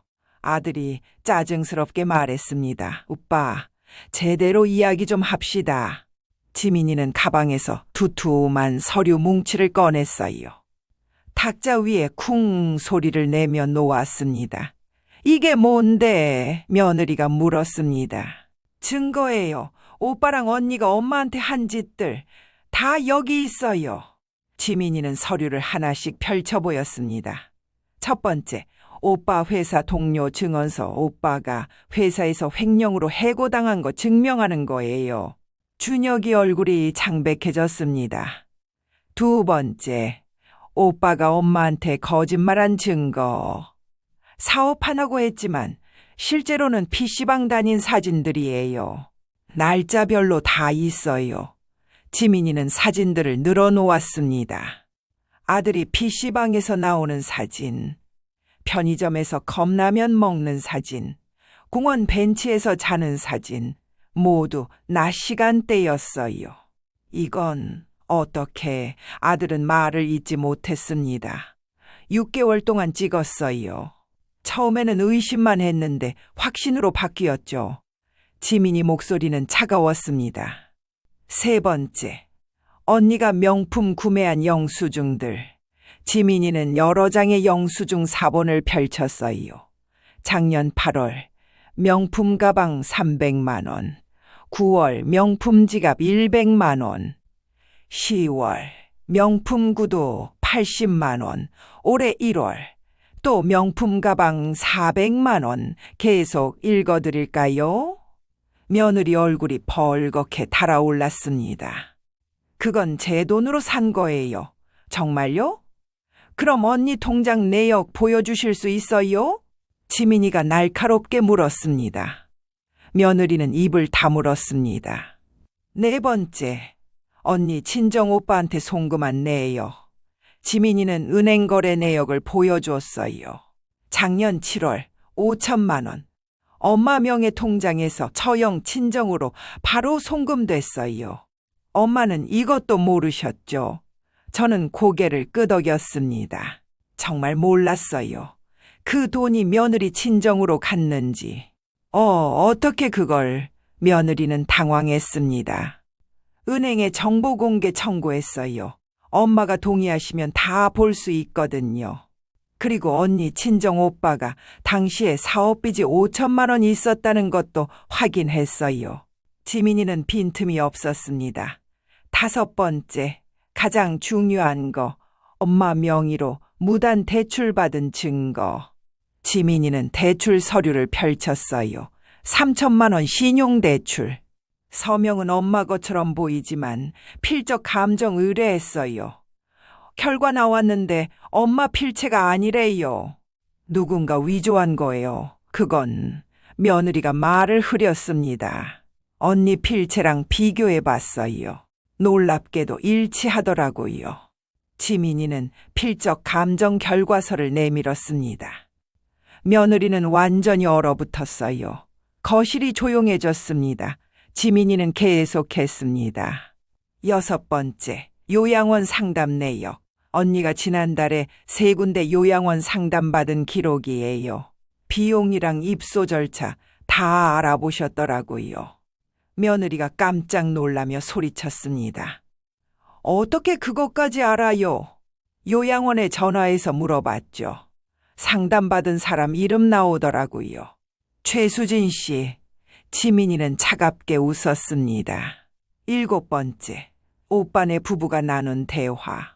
엄마를 요양원 보내자고 한 거 저도 다 들었어요. 엄마가 그날 밤 화장실 가시다가 들으셨다고 하셨거든요. 그래서 저도 며칠 후에 몰래 녹음기를 설치했어요. 뭐? 아들이 벌떡 일어났습니다. 불법 아니야, 그거. 집안에서 녹음하는 건 불법이 아니에요. 특히 범죄 증거를 확보하기 위해서는요.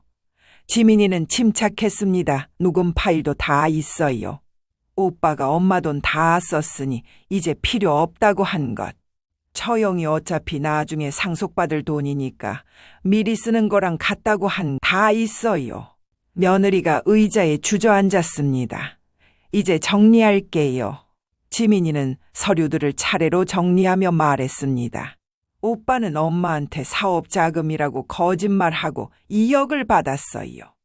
실제로는 회사 횡령 합의금 1억, 처형 친정빚 5천만 원, 생활비 5천만 원으로 다 썼어요. 그리고 언니는 엄마 명의를 도용해서 3천만 원 대출받았어요. 현재 3개월 연체 중이고 엄마 신용등급 폭락 상태예요. 지민이 목소리는 떨림 없이 또렷했습니다. 그리고 둘이 합의해서 엄마를 요양원에 보내려고 계획했어요. 엄마한테 더 이상 받을 게 없으니까요. 이 모든 게 증거로 다 있어요. 지민이는 서류 뭉치를 손으로 탁 쳤습니다. 그래서 아들이 겨우 입을 열었습니다. 뭘 어쩌자고? 형사고소하려고요. 지민이는 단호하게 말했습니다. 고소? 네. 명의 도용은 사기죄, 최대 10년 이하 징역. 횡령 합의금을 숨기고 사업 자금이라고 속인 건 사기죄, 역시 10년 이하 징역. 그리고 노인 학대, 경제적 학대도 추가로 고소 가능해요. 며느리가 떨리는 목소리로 말했습니다. 가족이 어떻게 고소를 해요? 가족이라고요. 지민이가 비웃었습니다.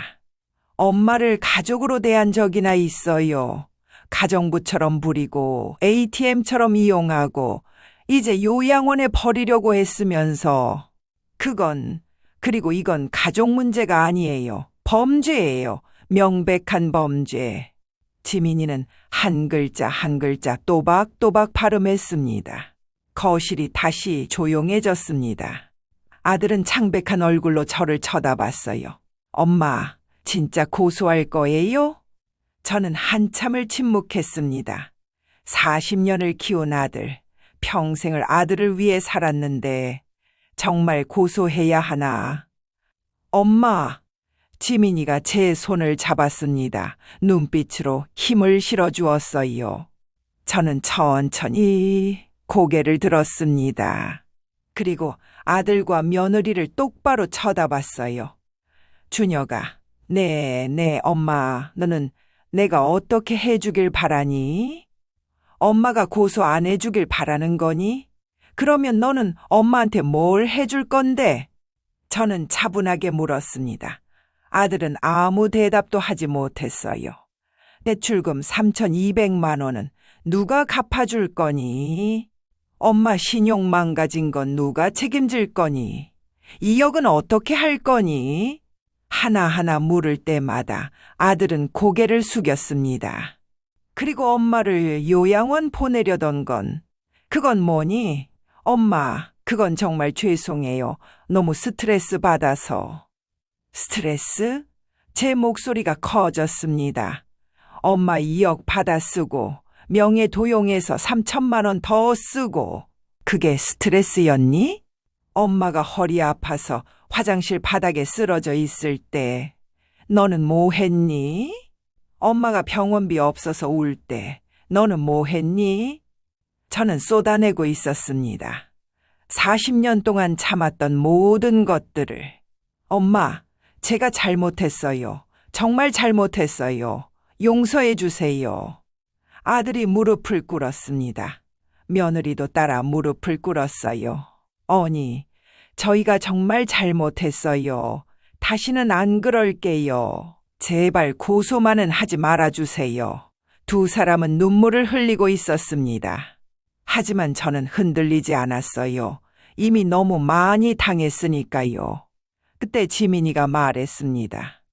오빠, 언니, 진짜 반성하는 거예요? 아니면 그냥 감옥 가기 싫어서 그러는 거예요? 진짜 반성해요. 정말이에요. 아들이 소리쳤습니다. 그럼 증명하세요. 뭘?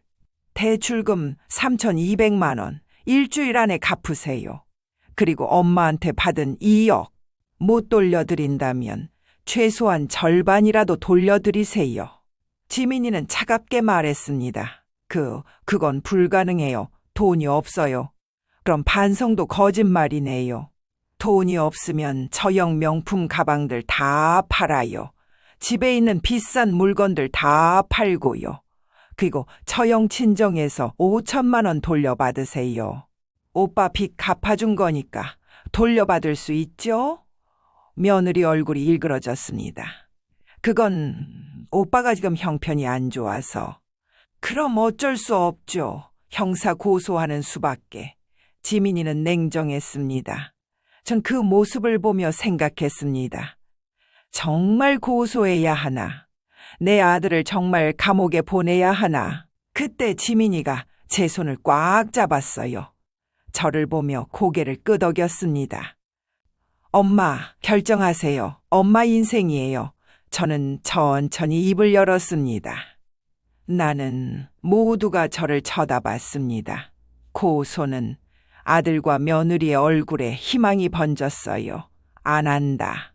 두 사람이 안도의 한숨을 쉬었습니다. 하지만 저는 말을 이었습니다. 대신? 내 조건을 들어라. 어떤 조건이든 들을게요, 엄마. 아들이 급히 말했습니다. 첫째, 대출금 3,200만 원. 일주일 안에 갚아라. 어떻게든 돈 구해서 갚아라. 둘째, 이 집에서 나가라. 이 집은 내 이름으로 되어 있다. 너희가 나가라. 며느리 얼굴이 굳어졌습니다. 셋째, 앞으로 명절 빼고는 연락하지 마라. 방문도 하지 마라. 나는 너희 없이 살 거다. 엄마, 아들이 울먹였습니다. 이 세 가지 조건 받아들이면 고소 안 한다. 하나라도 어기면 바로 경찰서 간다. 알겠니? 제 목소리는 단호했습니다. 거실이 조용해졌습니다. 아들과 며느리는 서로를 쳐다봤어요. 한참의 침묵 후 아들이 고개를 끄덕였습니다. 알겠습니다, 엄마. 그렇게 하겠습니다. 며느리도 어쩔 수 없다는 표정으로 고개를 숙였어요. 일주일, 그때까지 돈 마련하고 이사 준비해라. 저는 자리에서 일어났습니다. 지민이가 제 팔을 부축했어요. 함께 제 방으로 들어갔습니다. 방문을 닫는 순간 다리에 힘이 풀렸어요. 지민이가 저를 잡아줬습니다. 엄마, 잘하셨어요. 정말 잘하셨어요. 지민이는 저를 안아줬습니다. 저는 지민이 품에서 한참을 울었어요. 40년을 키운 아들, 평생을 아들을 위해 살았는데 결국 이렇게 끝나는구나. 하지만 이게 맞는 거였어요. 더 이상 당할 수는 없었으니까요. 거실에서는 아들과 며느리가 싸우는 소리가 들렸습니다. 당신 친정에서 돈 좀 빌려와. 내가 왜? 당신 오빠 빚 갚아준 게 얼만데. 하지만 저는 더 이상 신경 쓰지 않았어요. 이제 그건 그들의 문제였으니까요. 지민이가 제 손을 잡았습니다. 엄마, 이제 끝났어요. 진짜 새로운 시작이에요.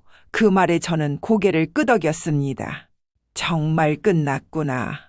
그리고 정말 새로 시작하는구나. 74년을 살면서 처음으로 제 인생을 제가 결정한 날이었습니다. 일주일이 지났습니다. 아들 준혁이는 정말로 3,200만 원을 마련해 왔어요. 며느리 친정에서 빌렸다고 했습니다. 며느리 얼굴은 일그러져 있었지만 어쩔 수 없었나 봐요. 입금 확인했습니다. 저는 짧게 말했습니다. 엄마, 정말 저희 나가야 해요. 아들이 마지막으로 물었습니다.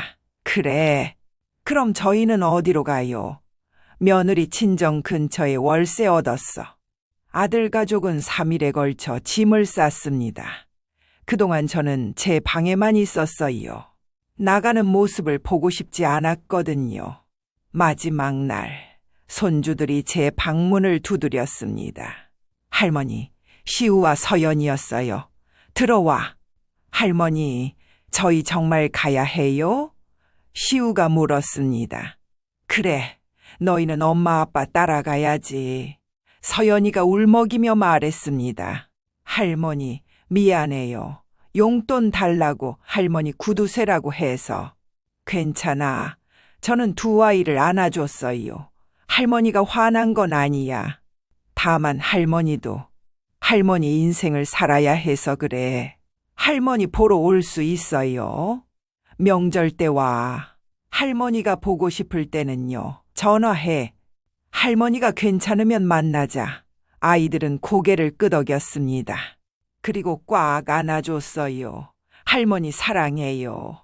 할머니도 사랑해. 잘 지내라. 현관에서 아들이 마지막으로 말했습니다. 엄마, 저 정말 죄송해요. 저는 대답하지 않았습니다. 명절 때 뵐게요. 조심해서 가거라. 아들 가족이 문을 나섰습니다. 현관문이 닫히는 소리, 그리고 집안이 조용해졌어요. 20년 만에 혼자가 되었습니다. 거실에 나가 봤어요. 텅 빈 집, 소파만 남고 다른 가구들은 대부분 가져갔어요. 하지만 이상하게 마음이 편했습니다. 딸 지민이가 다음 날 왔습니다. 엄마, 괜찮으세요? 응, 괜찮아. 외롭지 않으세요? 외롭긴 한데 자유로워. 지민이는 웃으며 제 손을 잡았어요. 엄마, 저희 집으로 이사 오세요. 같이 살아요. 지민아, 고마워. 하지만 엄마는 여기서 살고 싶어. 혼자서 내 방식대로. 정말요? 응. 너도 내 가정이 있잖아. 엄마가 방해하고 싶지 않아. 대신 자주 놀러와. 알겠어요. 그럼 저라도 자주 올게요. 매주 주말에 올게요. 그날부터 지민이는 정말 매주 왔습니다. 함께 장을 보고, 함께 요리하고, 함께 영화를 봤어요. 40년 동안 제대로 못했던 모녀의 시간이었습니다. 어느 날 지민이가 물었습니다. 엄마, 오빠 생각 안 나세요? 가끔. 어떤 생각이 드세요? 잘 지내나 싶기도 하고, 내가 너무 냉정했나 싶기도 하고. 엄마는 냉정하지 않았어요.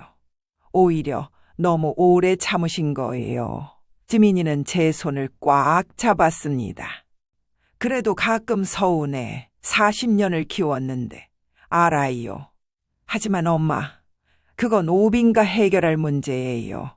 엄마가 미안해할 일이 아니에요. 고마워, 지민아. 2달이 지났습니다. 저는 집을 조금씩 바꿔나갔어요. 거실에 제가 좋아하는 화분을 놓았습니다. 작은 방이었던 제 방을 넓은 방으로 옮겼어요. 부엌에는 제가 좋아하는 그릇들을 샀습니다. 냉장고에는 제가 먹고 싶은 것들만 채웠어요. 처음으로 이 집이 정말 제 집 같았습니다. 어느 날 아침 일어나서 커피를 내렸어요.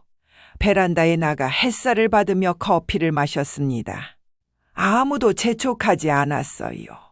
청소하라고 하는 사람도 없었고, 밥 차리라고 하는 사람도 없었고, 그저 조용히 제 시간을 보낼 수 있었습니다. 이게 자유구나. 이게 내 인생이구나. 6개월이 지났습니다. 명절 추석이 다가왔습니다. 며칠 전 아들한테 문자가 왔어요. 엄마, 추석에 뵈러 가도 될까요? 짧게 대답했습니다. 와라, 점심때와 추석 당일 아들 가족이 왔습니다. 초인종이 울렸고 문을 열었어요.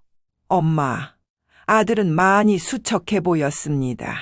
며느리도 예전처럼 화려하지 않았어요. 명품 가방 대신 평범한 가방을 들고 있었습니다. 들어와. 손주들이 달려와 안겼어요. 할머니, 시우랑 서연이는 키가 더 큰 것 같았습니다. 많이 컸네. 할머니도 보고 싶었어요. 할머니도 보고 싶었어. 거실에 앉았습니다. 어색한 침묵이 흘렀어요. 엄마, 그동안 잘 지내셨어요? 응, 잘 지냈어. 너희는? 저희도 그럭저럭요. 아들은 말을 흐렸습니다. 준혁이는 새 직장을 구했대요. 작은 회사지만 성실하게 다니고 있어요. 며느리가 말했습니다. 그래, 잘 됐네. 어머니, 그동안 정말 죄송했어요. 며느리가 고개를 숙였습니다. 진심으로 반성하고 있어요. 저는 고개를 끄덕였지만 아무 말도 하지 않았어요. 점심을 차렸습니다. 간단한 음식들이었어요. 예전처럼 푸짐하지는 않았습니다. 맛있게 먹어. 엄마, 저희가 도와드릴게요. 아들이 설거지를 하겠다고 했습니다. 괜찮아. 엄마가 할게. 아니에요. 제가 할게요. 아들은 설거지를 했어요. 서툴렀지만 끝까지 했습니다. 2시간쯤 있다가 아들 가족은 일어났습니다. 엄마, 저희 이제 가봐야 할 것 같아요. 그래, 조심해서 가거라. 현관에서 아들이 말했습니다. 엄마, 다음 명절에도 뵈러 와도 될까요? 그래, 그리고 엄마, 사랑해요. 아들이 처음으로 그런 말을 했습니다. 저는 잠시 망설이다가 대답했어요. 엄마도. 문이 닫혔습니다. 다시 혼자가 되었어요. 소파에 앉아서 생각했습니다. 아들을 용서한 걸까요? 아니면 그냥 받아들인 걸까요? 잘 모르겠습니다. 하지만 한 가지는 확실했어요. 예전으로 돌아갈 수는 없다는 것, 그리고 그게 맞다는 것. 1년이 지났습니다. 저는 이제 완전히 다른 사람이 되어 있었어요. 매일 아침 산책을 했습니다. 동네 어르신들과 친해졌어요. 일주일에 2번 복지관에서 요가를 배웠습니다. 딸 지민이는 여전히 매주 찾아왔어요. 엄마, 이번 주말에 바다 갈래요? 좋지. 둘이서 강릉에 다녀왔습니다. 바다를 보며 걸었어요. 파도 소리를 들으며 커피를 마셨습니다. 엄마, 행복하세요? 지민이가 물었습니다. 응, 행복해. 정말 행복해 보여요. 74년을 살면서 이제야 나를 위해 살고 있어. 엄마 멋있어요. 지민이는 제 팔짱을 꼈습니다. 지민아, 미안해. 왜요? 진작 너한테 더 잘해줄 걸. 아들만 챙기느라 너는 뒷전으로 했잖아. 괜찮아요. 이제 엄마가 저를 봐주시잖아요. 그것만으로도 충분해요. 고마워. 그날 밤 호텔 방에서 창밖을 바라봤습니다. 바다가 보였어요. 달빛에 반짝이는 파도. 아름다웠습니다. 문득 생각했어요. 만약 5년 전으로 돌아간다면 아들한테 2억을 주지 않았을까요? 아마 또 줬을 겁니다. 그때의 저는 아들이 전부였으니까요. 하지만 지금은 다릅니다. 이제는 저도 소중하니까요. 겨울이 왔습니다. 설날이 다가왔어요. 아들한테 문자가 왔습니다. 엄마, 설날에 뵈러 가도 될까요? 와라. 설날 당일 아들 가족이 왔습니다. 이번에는 선물을 들고 왔어요. 엄마, 이거 드세요. 건강식품이었습니다. 고맙다. 엄마, 많이 건강해 보이세요? 응, 요즘 운동도 하고 그래. 다행이에요. 함께 떡국을 먹었습니다. 예전보다는 편안한 분위기였어요. 하지만 여전히 거리감은 있었습니다. 그게 맞는 것 같았어요. 너무 가까우면 다시 다칠 테니까 적당한 거리. 그게 지금의 저희에게는 최선이었습니다. 아들 가족이 돌아간 후 지민이가 왔어요. 엄마, 오빠네 왔다 갔어요. 응, 어땠어요?